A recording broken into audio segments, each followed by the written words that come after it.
Hello dear student, मैं आपको एक मिनट में कॉम्प्लेक्स में जितनी भी टर्म्स यूज में आती है वो सारी आपको समझा दूंगा, जिससे आपका कॉम्प्लेक्स का जो टर्म का जो कॉन्सेप्ट है वो क्लियर हो जाएगा। देखो बेटा, हम एक जनरल कॉम्प्लेक्स लिया है। इन जनरल कॉम्प्लेक्स के अंदर कोऑर्डिनेशन ब्रैकेट के जो बाहर चीज होती है, जो पहले लिखी होती है, उसे हम बोलते हैं पॉजिटिव काउंटर आयन। ठीक है, इस ब्रैकेट को हम बोलते हैं कोऑर्डिनेशन ब्रैकेट। ठीक है, उसी तरीके से कोऑर्डिनेशन ब्रैकेट के अंदर जो चीज होती है उसे हम बोलते हैं, जो पहली चीज लिखी होती है वो होता है मेटल आयन। मेटल आयन के बाद जो भी चीजें होती है उसको हम बोलते हैं लिगेंड्स, और लिगेंड की क्वांटिटी को हम बोलते हैं कोऑर्डिनेशन नंबर। देन उसके बाद इसके ऊपर जो चार्जेस होते हैं कॉम्प्लेक्स पे, पॉजिटिव और नेगेटिव, उन चार्जेस को बोला जाता है ऑक्सीडेशन स्टेट।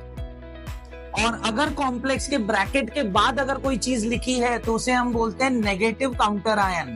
तो इस तरह से हमारे कॉम्प्लेक्स में पॉजिटिव काउंटर आयंस होते हैं या फिर नेगेटिव काउंटर आयंस होते हैं। ब्रैकेट को हम कोऑर्डिनेशन ब्रैकेट बोलते हैं। ब्रैकेट के अंदर जो पहली चीज है उसको हम मेटल आयन बोलते हैं। उसके अलावा मेटल के बाद जो होते हैं वो सारे लिगेंड्स होते हैं, और कॉम्प्लेक्स के पावर में जो चार्जेस होते हैं उन्हें हम बोलते हैं ऑक्सीडेशन स्टेट। बट यहाँ पर एक चीज आपकी ये समझने की है, कॉम्प्लेक्स में ये सारी चीजें एट ए टाइम प्रेजेंट नहीं होती।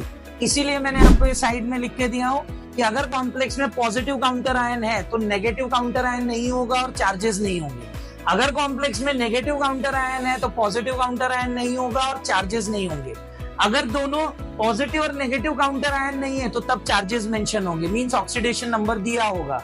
और अगर तीनों भी चीजें नहीं है, positive counter ion, negative counter ion, तो उस कॉम्प्लेक्स को हम बोलेंगे न्यूट्रल कॉम्प्लेक्स, जिसमें आपका चार्जेस भी नहीं प्रेजेंट होगा। तो इस तरह से कॉम्प्लेक्स में ये सारी टर्म्स होती है।